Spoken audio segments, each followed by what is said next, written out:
ঝিলকে স্বামীর অধিকার দিয়ে চৈতিকে উচিত শিক্ষা দিল সাক্ষ্য। হ্যাঁ বন্ধুরা, এমনটাই দেখতে পাবে। বিস্তারিত জানতে ভিডিওটিতে লাইক দিয়ে চ্যানেলটি সাবস্ক্রাইব করে দেখতে থাকুন। গল্পের শুরুতেই দেখা জিলের মা মিনতি, সে কোনোভাবেই চায় না যে এই অপারেশনটা হোক। জিলের দিদিও চায় না, সেই জন্য বলতে থাকে, আমি চাই না আমার মেয়ের কোনো অপারেশন হোক। আমাদের একটা মন্দির আছে, সেখানে নিয়ে যাব আমার মেয়েকে, আর সেখানে নিয়ে গিয়ে ঠাকুরের কাছে প্রার্থনা করব। আর ঠিক আমার মেয়ে ভালো হয়ে যাবে, তিনি সুস্থ করে দিবেন। তখন সাক্ষ্য রেগে যায়, আর তখন বলে, দয়া করে আপনারা চুপ করবেন, এই সমস্ত ফাউল কথা বলবেন না। কেন এই সমস্ত কথাগুলো বলছেন? এরকম কথা কিন্তু কোনো মানে হয় না, এগুলো বলার কোনো প্রয়োজন নেই। ঝিল সুস্থ হবে, ঝিলকে সুস্থ হতেই হবে। এই অপারেশনটা করলেই ঝিল একদম সুস্থ হয়ে যাবে। আপনারা দয়া করে আমার কথাটা শুনুন, তাহলেই বুঝতে পারবেন। কিন্তু কোনোভাবেই কোনো কথাই শুনতে চায় না মিনতি আর মিনু। আর তখন বলে, জেল যদি অপারেশন টেবিলে কোনো রকম ভাবে কোনো কিছু হয়ে যায়, শেষ হয়ে যায়, তখন সেই দায়িত্বটা কে নিবে? আপনি নিবেন? না না, দরকার নেই, কোনো দরকার নেই আমার মেয়ের অপারেশন করার। তখন চৈতি বলে, শোন না সাক্ষ্য, ওনারা যখন চাইছেনই না, তাহলে তোর আর কেন এসব নিয়ে মাথা ব্যথা থাকবে বলতো? তখন সাক্ষ্য বলে, প্রথমত আমি একজন ডাক্তার, সেকেন্ড হচ্ছে আমি একজন মানুষ। তো আমি চাই একজন মানুষ সুস্থ হয়ে উঠুক, আর আমি এই অপারেশনটা করব, কেউ আটকাক সেটা আমি চাই না। কিন্তু মিনি তখন বলে, আমাদের তো বোন হয়, আমরা কি ওর জন্য কিছু চাইতে পারবো না, ওদিকে ফলাতে পারবো না? তখন মিনু বলে, ও আমার মেয়ে হয়, তাই আমি যেটা বলবো সেটাই হবে, সেটাই শুনতে হবে তোমাকে সাক্ষ্য। কিন্তু সাক্ষ্য বলে, ও যেমন আপনার মেয়ে হয়, সেরকমই আমার স্ত্রী হয়, তাই আমি ওর স্বামী।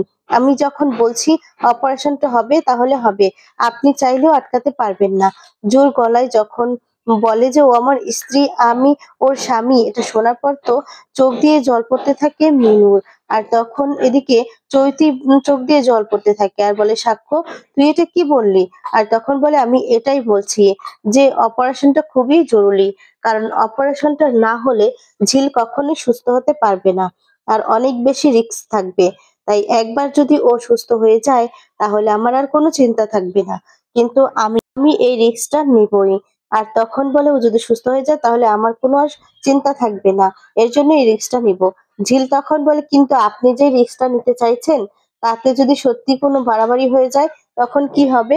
তখন সাক্ষ্য বলে, তুমি যদি অপারেশনটা না করাও, তাহলে যে রিস্কটা থাকবে, আর অপারেশন করালে তার থেকে একটু রিস্ক কম থাকবে, বুঝতে পারলে? তাহলে আমি কম রিস্কটা কেন নিব না? ঝিল, তোমার মনকে শক্ত করো, তুমি অপারেশনের জন্য প্রস্তুত হয়। সবসময় কি হয় বলতো, ডাক্তারের সাথে রোগীরা কপারেট করে, কিন্তু কোনো কিছুতেই যদি নিজেরই বাঁচার ইচ্ছে না থাকে, তাহলে আমরা ইচ্ছে করলেও হয়তোবা তাকে বাঁচাতে পারি না। তাই নিজের মধ্যে যদি বাঁচার অনুভূতিটা না থাকে, তাহলে কোনো ডাক্তারই তাকে বাঁচাতে পারে না, বুঝলে? এরপর ঝিলও ভাবে যে তাকে সুস্থ হতে হবে। এদিকে ঝিলের মা মিনুও খুব খুশি হয়ে যায়, আর তার মেয়েকে স্বামীর অধিকার দিয়েছে, পরিচয় দিয়েছে, সেই জন্যই বলে যে, বাবা তুমি কি বললে? এরপর বলে, আমি যা বলেছি ঠিক বলেছি, ওর অপারেশনটা হবে। ঝিলও অবাক হয়ে তাকিয়ে থাকে। ঝিলও ভাবে যে তাকে সুস্থ হতে হবে, তাকে শক্ত হতে হবে। আর তখন চৈতি বলছে, তুই এমন করে বলছিস যেন তুই এই সম্পর্কটাকে মেনে নিয়েছিস। কি রে সাক্ষ্য, কিছু বল। সাক্ষ্য তখন বলে, দেখ, এই সম্পর্কটা আমি মেনে নিয়েছি কি মেনে নেইনি সেটা বড় কথা নয়, বড় কথা হলো যে আমি এটাই চাই যে এই সম্পর্ক যেটা শুরু হয়েছে সেটা টিকিয়ে রাখতে। আমি আমাদের মন্দিরে তো বিয়ে হয়েছে, তাই এই সম্পর্কটাকে আমি কোনোভাবে রকম ভাবেই ধুয়ে মুছে ফেলতে পারছি না। আর তখন ঝিল খুব ভালো করেই বুঝতে পারে, এদিকে চৈতিও খুব ভালো করে বুঝতে পারে ঝিলের জন্য সাক্ষর মনে একটা ফিলিংস এসেছে। আর তখন বলছে, তাই চৈতি যতই বাড়াবাড়ি করুক না কেন, ঝিলের কাছ থেকে কোনো রকম ভাবেই সাক্ষ্য যাবে না। এরপর সাক্ষ্য বলে, আপনারা কি ওকে নিয়ে যাবেন নাকি আমরা নিয়ে যাব? কোনটা? বারবার করে আপনাদেরকে একটা কথা বলছি, কিন্তু আপনারা তো সেই কথাটা পাত্তাও দিচ্ছেন না। একটা কথা মনে রাখবেন, আমি যা করছি সেটা কিন্তু আপনাদের ভালোর জন্যই করছি। আপনাদের যাতে ভালো হয়, আপনাদের মেয়ে যাতে ভালো হয়, সেই কথাগুলো ভেবেই কিন্তু করছি। তাই প্লিজ দয়া করে এমন কিছু কথা বলবেন না যাতে করে ঝিলের মনে দুর্বলতাটা জেগে যায়। এরপর দেখা যায় ঝিলকে নিয়ে বাড়ির পথে রওনা দেয়। আর তখন তার পরের দিন সকাল হতেই দেখা যাবে ঝিলকে নিয়ে হসপিটালে চলে এসেছে।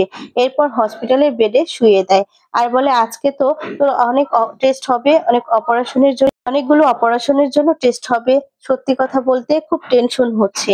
আর তখন বলে ঝিল যে, "মা তুমি চিন্তা করো না। সবকিছু ঠিকঠাকই হবে। আর একটা কথা মনে রেখো, সবকিছু ভালোই হবে যা হবার।" এর মধ্যে নার্স বলে, "আপনি এখানে শুয়ে রেস্ট করুন, একদম চিন্তা করবেন না। প্রেশার থাকলেও কিন্তু রিস্ক হতে পারে।" আর তারপর দেখা যাবে ছুটি আন্টি এসে বলে, "আরে ঝিল তুমি ঠিক আছো তো?" আর তখন ঝিল বলে, "আমি তো ঠিক আছি। কিন্তু তুমি কেমন আছো ঝুঁটি আন্টি?" এরপর ঝুঁটি আন্টি বলে, "দেখো কাণ্ড, নার্সিং হোমে বেডে শুয়ে বলছে যে আমি কেমন আছি? আমি তো একদম ঠিক ফিট আছি। তোমাকেও তো ফিট হতে হবে। আমি চাই তুমি তাড়াতাড়ি করে সুস্থ হয়ে ওঠো। যাতে করে তোমার শাশুড়ি আর তোমাদের জন্য আর কষ্ট না হয়। জানো তো খুব চাই তোমাদের মতো এরকম মানে তোমাদের মতো এরকম মেয়েরা যদি বেডে শুয়ে থাকে তাহলে কি ভালো লাগে?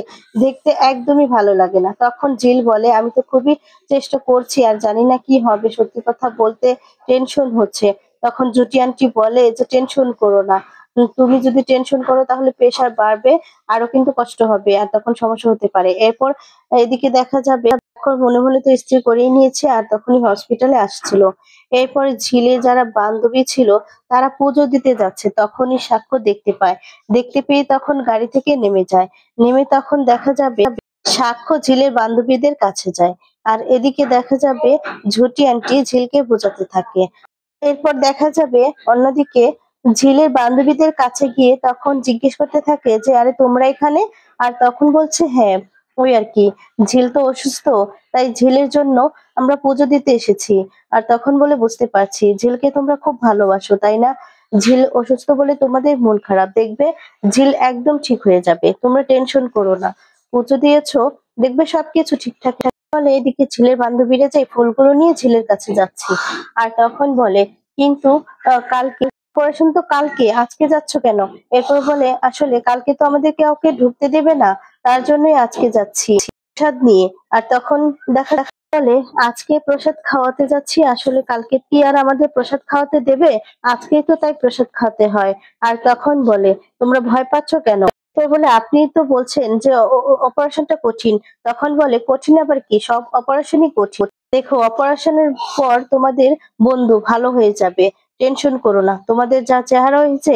আর তখন বলে, "বুঝতে পারছি তোমরা খুব টেনশনে রয়েছো। তোমাদের বন্ধুকে সত্যিই খুব ভালোবাসো।" তখন বলে, "ঝিল তো ভালোবাসার মতোই মেয়ে। ঝিলকে ভালো না বেসে কি থাকা যায় বলুন? সবাই কি আর আপনার মতো?" আর তারপর বলে, "মানে?" এরপর বলে, "আমি আবার কি করেছি? আপনি কত অপমান করেছেন ঝিলকে, কত ছোট করেছেন ঝিলকে। ঝিল তো অপমান হওয়ার মেয়েই নয়। না আপনারও কত কষ্ট হবে। যদি ঝিলের কিছু হয়ে যায়?" তখন বলে, "এসব বাজে কথা বলছি তো, ঝিলের কিছু হবে না।" আর তখন বলে, "অপারেশন ভালোই হবে। যাও তোমরা গাড়িতে বসো।" তখন বলে, "না আসলে আমরা এতজন আছি, আপনার গাড়িতে মনে হয় না জায়গা হবে।" আর তখন বলে, "কষ্ট করে উঠে পড়ো।" এরপর বলে, "না, না আমরা হেঁটেই চলে যাবো।" এরপর বলে, পুজোর প্রসাদটা ওকে খাইয়েই চলে আসবো।" আর তখন দেখা যায় বলতে থাকে, "আপনার পায়ে পড়ি। ঝিলের উপর আপনি কোনো রাগ রাখবেন না।" তখন বলে, "মানে?" এরপর বলে, "এসব কথার মানেটা কি?" এরপর বলে, "আপনি ঝিলের উপর রাগ করে যদি উপর সেই রাগটা মিটান।" আর তখন বলতে থাকে, "যদি মেয়েটা না বাঁচে?" বলে, "তোমরা আমাকে খুনি ভাবছো নাকি? তোমরা কি ভাবছো আমি খুনি? আমি অপারেশন কেবিনে ঝিলকে মেরে ফেলবো? এই চিনলে আমার আমার অনেক কাজ রয়েছে। তোমরা যদি যেতে চাও তাহলে বসো।" আর তখন বলে, "আচ্ছা ঠিক আছে।" এরপর বলে, "জানি তো আপনি মন থেকে বলেননি। সেই জন্য বলেই ঘুরিয়ে দিচ্ছেন। ঠিক আছে দরকার নেই। তো বলছি বলে, তোমরা যদি আমাকে বিশ্বাস না করো তাহলে তো আমার কিছু করার নেই। আর তোমরা যে সমস্ত কথা বলছো আমাকে বিশ্বাস করছো না। আর তোমরা তো আমার গাড়িতে উঠবে না, তাহলে আমি আসি।" এই বলে চলে যেতে লাগে আর খুব কষ্ট পায়। এদিকে তখন ঝিলের বান্ধবীরাও ঝিলের জন্য কান্না করতে থাকে। এরপর সেখান থেকে চলে যায়। দেখা যাবে ঝিল কেবিনে একা বসে আছে। তো বন্ধুরা আজকের পর্বটি তোমাদের কেমন লেগেছে কমেন্টস করে জানিয়ে দাও। ধন্যবাদ।